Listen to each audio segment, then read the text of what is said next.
అకస్మాత్తుగా ఫోన్ మోగింది. ఆ నెంబర్ నాకు తెలియదు. ఫోన్ కట్ చేసిన క్షణంలోనే తలుపు మీద శబ్దం వినిపించింది.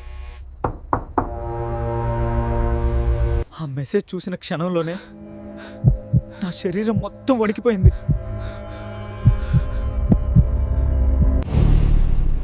అద్దంలో కనిపించింది అది నేను కాదు.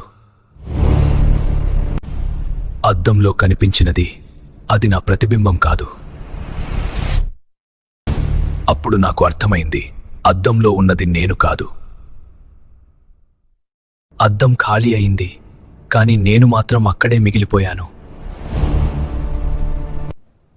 ఇప్పుడు చూస్తున్నది ఎవరు? నువ్వా? అద్దం నన్ను చూపించలేదు, అది నన్ను బంధిస్తోంది. ఇప్పుడది నిన్ను చూస్తోంది.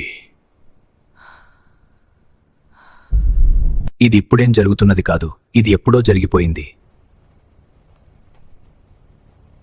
ఆ రాత్రి తర్వాత రవి ఎక్కడా లేడు. ఆ అద్దం రవిని బంధించలేదు, అతని ఉనికినే తుడిచేసింది.